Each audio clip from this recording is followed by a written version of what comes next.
Pairings for speech rounds will be released 1 hour prior to round start time. Remember that all judges need to report to the appropriate room 30 minutes prior to round start time. So you have about 30 minutes between pairing release and the time that you need to be anywhere. If you do not receive a text and an email blast after a pairing has been released, then that means that you should report to the speech judge pooling room. If you do receive a text and an email blast because you've set everything up correctly in your Tabroom profile, then you can log into tabroom.com and you will see under current ballots and panels that you have a ballot for an upcoming round.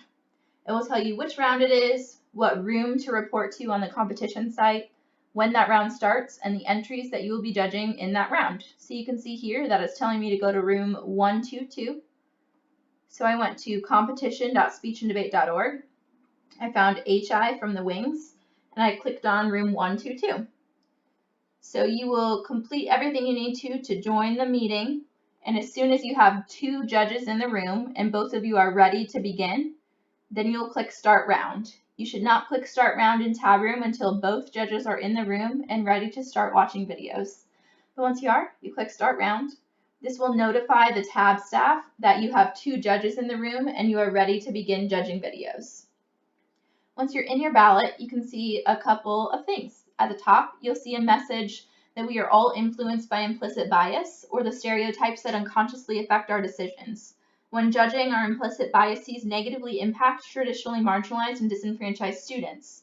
So before writing comments or making a decision, please take a moment to reflect on any biases that may impact your decision making.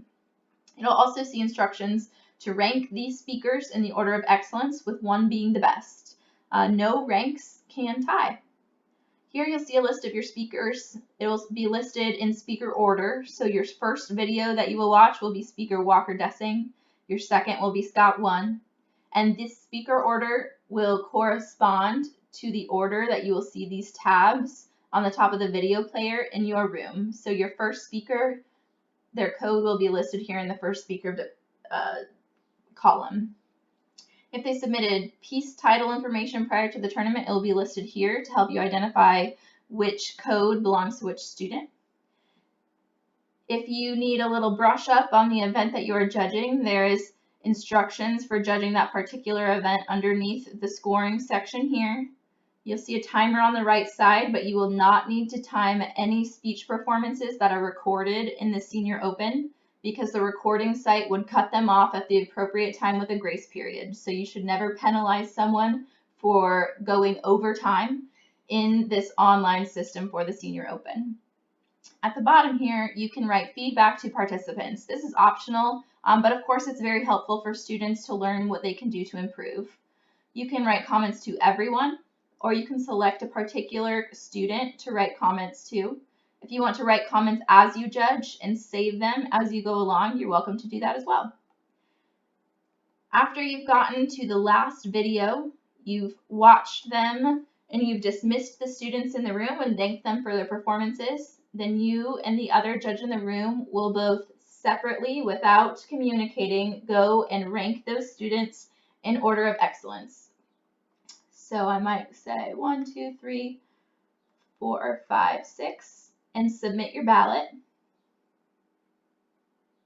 Here it will ask you to confirm your ranking of this round.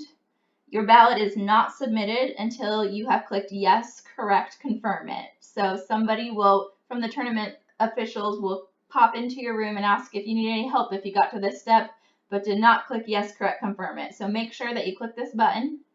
And when you do, you'll notice that you have the ability to go back and edit feedback. So, of course, from a tournament official standpoint, we love it when you submit ranks prior to writing out very detailed comments so that we can move forward with the tournament. But, of course, those comments are very important. So you have the ability to edit feedback after you've submitted your ranks to go in and give some feedback to students about how they can improve their performance.